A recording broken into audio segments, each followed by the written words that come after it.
manajemen Gondoka. Di sini saya akan menjelaskan materi tentang harga saham. Harga saham adalah nilai yang ditetapkan untuk saham perusahaan di pasar saham pada waktu tertentu. Informasi kunci bagi investor dan pedagang saham. Ada beberapa materi penjelasan tentang harga saham yang akan saya jelaskan. Yang pertama, harga saham.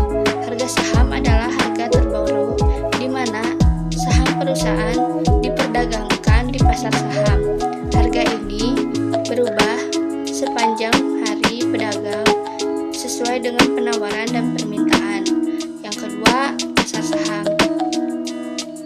Pasar saham diperdagangkan di pasar saham. Tempat pembeli dan pasar saham dapat berupa bursa saham fisik atau platform perdagangan elektronik.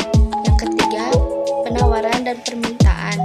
Harga saham dipengaruhi oleh hukum dasar penawaran dan permintaan. Jika lebih banyak orang yang ingin membeli saham daripada yang ingin menjualnya, harga saham cenderung naik dan sebaliknya.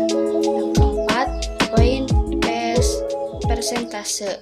Harga saham sering dinyatakan dalam poin atau dalam persentase. Poin mengacu pada perubahan dalam nilai numerik, sedangkan persentase mengacu pada perubahan relatif terhadap harga sebelumnya. Yang kelima, volatilitas.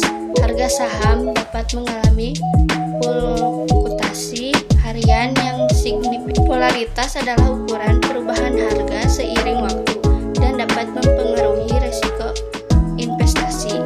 Yang keenam, indeks saham. Indeks saham seperti S&P 500 atau Dow Jones Industrial Average mengukur kinerja sekelompok saham.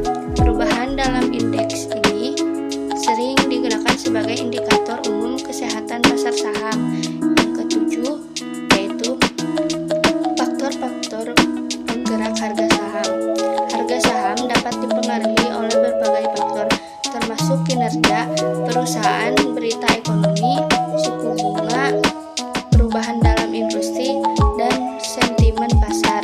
Yang kedelapan yaitu analisis teknikal dan fundamental.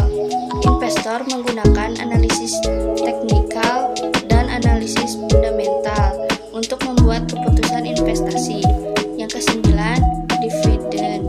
Harga saham ini juga dapat dipengaruhi oleh dividen yang dibayarkan oleh perusahaan kepada pemegang sahamnya. Yang ke-10, perdagangan saham. Saham dapat diperdagangkan melalui broker saham, balik secara langsung di bursa saham fisik atau melalui platform perdagangan online. Berikutnya saya akan menjelaskan tentang pasar keuangan. Ada beberapa penjelasan singkat tentang pasar keuangan. Yang pertama, pasar uang. Pasar uang adalah bagian dari pasar keuangan yang berfokus pada instrumen keuangan jangka pendek. Ini juga termasuk investasi seperti sertifikat deposito, surat utang jangka pendek, dan obligasi yang jatuh tempo dalam waktu singkat. Yang kedua, pasar modal. Pasar modal adalah bagian dari pasar keuangan yang mencakup perdagangan saham dan instrumen keuangan lainnya yang memiliki jangka waktu lebih lama. Ini adalah tempat di mana perusahaan dapat mengumpulkan modal dengan menjual saham kepada investor. Yang ketiga, indeks pasar. Indeks pasar seperti S&P 500 atau Dow Jones Industrial Average adalah ukuran yang digunakan untuk melacak kinerja pasar saham secara keseluruhan. Mereka terdiri dari saham-saham terpilih yang mencerminkan kinerja pasar umum. Yang keempat, ada risiko dan pengambilan. Dalam pasar keuangan, terdapat hubungan antara risiko dan pengembalian. Investasi yang lebih berisiko cenderung memiliki potensi pengambilan yang lebih tinggi, tetapi juga potensi kerugian yang lebih besar. Yang kelima, ada portofolio. Adalah investasi yang dimiliki oleh seseorang individu atau lembaga keuangan. Diversifikasi portofolio atau memiliki berbagai jenis investasi dapat membantu mengurangi risiko investasi. Yang keenam, broker dan platform perdagangan adalah perantara yang memungkinkan individu atau institusi untuk membeli dan menjual instrumen keuangan. Platform perdagangan adalah perangkat lunak yang digunakan untuk melakukan perdagangan saham dan investasi lainnya secara online. Yang ketujuh ada analisis fundamental dan teknikal. Analisis fundamental melibatkan penilaian nilai intrinsik suatu investasi berdasarkan faktor-faktor ekonomi dan keuangan perusahaan.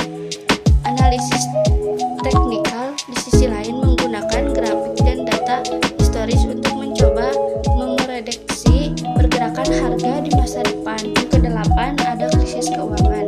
Krisis keuangan adalah situasi di mana pasar keuangan mengalami tekanan ekstrim seperti krisis ekonomi atau kebangkrutan besar-besaran. Contohnya terkenal adalah krisis keuangan global tahun 2008. Yang kesembilan ada regulasi pasar. Pasar keuangan diatur oleh badan pemerintah dari otoritas keuangan untuk melindungi investor dan menjaga stabilitas pasar. Yang terakhir yaitu